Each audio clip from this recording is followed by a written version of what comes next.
Magandang araw mga kaibigan. Bigyan natin ng reaksyon, opinion ngayon itong GMA News na post. Pahayag ito ni Secretary Vince Dizon na tila bagang dinedepensahan niya ang Pangulo. Todo rescue siya sa kawawang Pangulo. Sa pasabog ni Saldico, yung 100 billion peso insertion na utos mismo ng Pangulo. Allegedly. Okay. Sabi, kung involved ka, bakit ikaw mismo magpapasabog? Department of Public Works and Highway Secretary Vince Dizon expressed doubt. Alanganin siya. Over former Ako Bicol Saldico's allegation against President Ferdinand Bongbong Marcos Jr. According to Ayan Cruz report on 24 Oras, Dizon claimed it was President Marcos himself who revealed the corruption behind anomalous flood control projects and called for approval. So, ito yung exact statement ng Secretary. Kung involved ka, bakit ikaw mismo magpapasabog? Bakit mo gagawin lahat ito? Bakit mo ibubuo ang independent commission? Okay, ito. Sagutin natin yung tanong ni Secretary Dizon. Mayroong tinatawag, Secretary, na reverse psychology.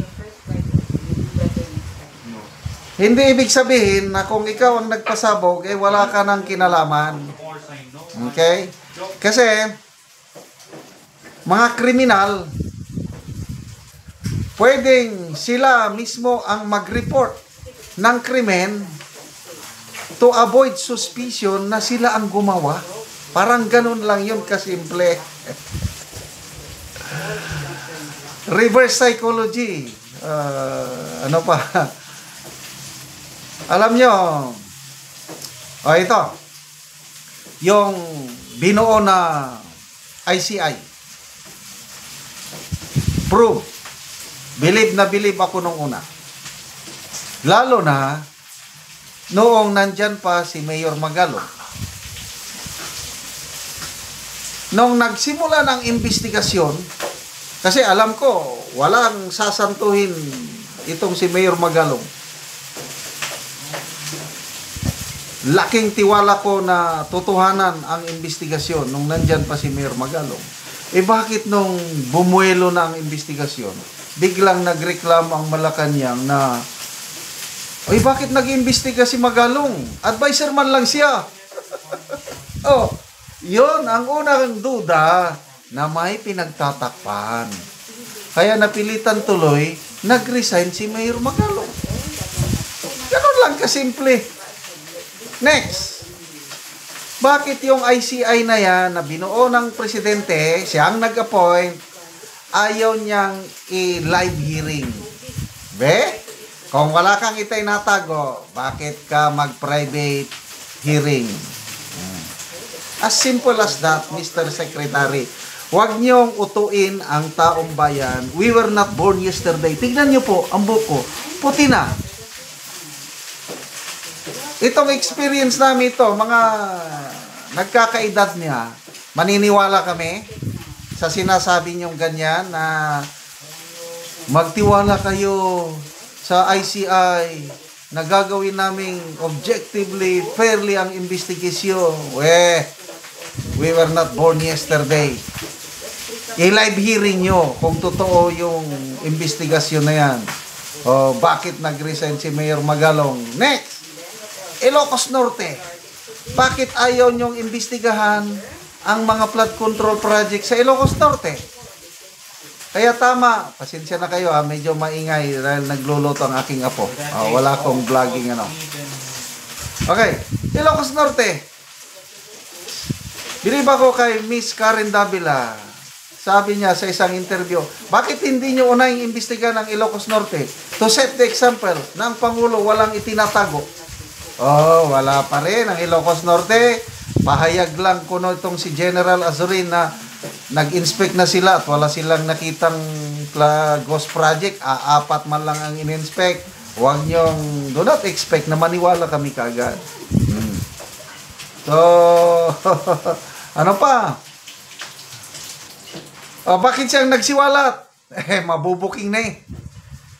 Oh, nung una, pinagmamayabang niya. 5,500 flood control projects. Nandyan na. Anong tinatanong ng media? Nandyan. Na-overwhelm lang. Mamaya, tuloy-tuloy pa rin ang bagyo. Mamaya, tanggapin na natin yan. New normal na yan. Climate change yan. Ganyan ang Pangulo. Ang daming palusot. Ang daming palusot. So, I'm sorry, Mr. Secretary. I am not convinced sa iyong depensa sa Pangulo.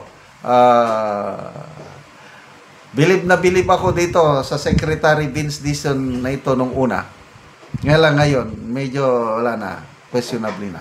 May nabasa akong post tong si Dr. Lorraine Badoy. Sabi niya, what happened to you, Vince? Nung una, galit na galit ka sa mga Marcoses. Minumura mo pa nga itong BBM. Bakit ngayon?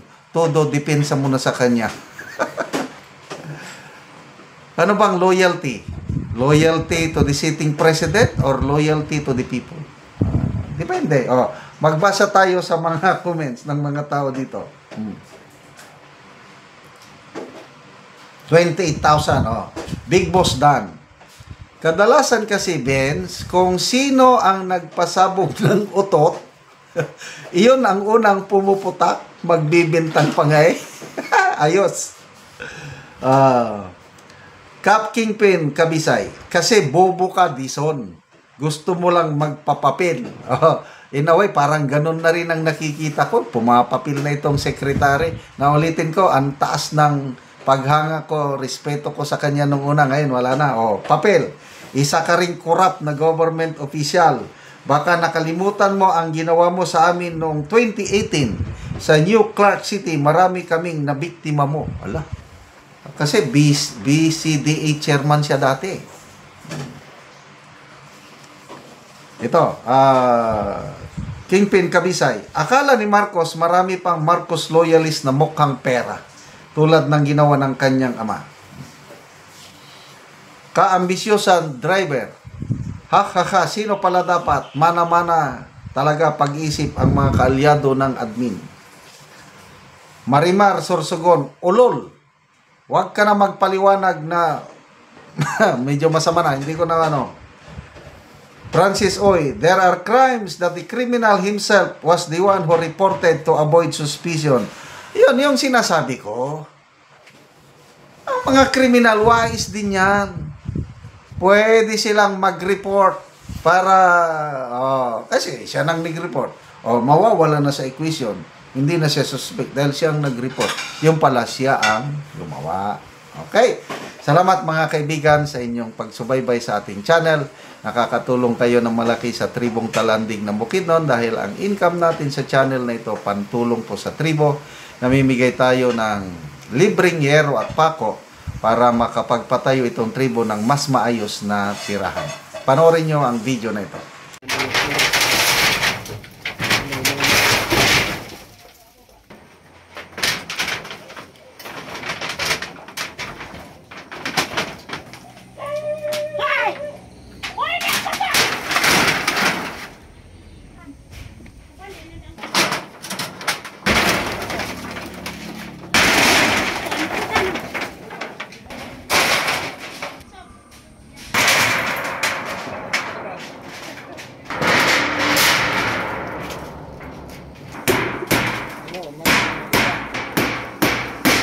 Karon human na gyud pagatop sa balay ni auntie og maayo na gyud nga tan-awon. So dili na sama ganina nga mga buslot na ang yangiro. So karon maayo na. So kini si auntie usan ni siya kabalo nga wala na niya kakayahan sa pagpuli sa iyang atop apan karon nalipay siya nga natagaan siya gero. Salamat nga napulian na gyud akong atop. Mabainting ko na ni kato. Nakaya na. Oo. Salamat sa Ginoo ang naghatag ani. Oo. So pila na di auntie ka tuig nga nabalo ka na? Upat pa man na bulan. Upat pa ka bulan. Oo. Oo, so kuan gyud auntie ba dugay-dugay nang wala mo nakapuli og atop, namatay na lang si uncle. Oo, dugay-dugay na. Among atop. Oo. Lagi. So, pila ka buki mong anak, ante? Upat. So, tanan na nakapamilya, ante? Tanan na. Ay, so, ang nagpuyo karon, ikaw ra sa imong balay nagpuyo karon. Akong mga apo. Ikaw ug ang imong mga apo. So, pila na da imong edad, ante? 57 o 55. 55 ka na. Oo, so, kuan na gyud, ante ba? Pila na ka buki mong apo, ante? Unom na. Oo, sige. So, salamat kay ante. Salamat sa paghatag sa sin. Oo. Kaya makabid.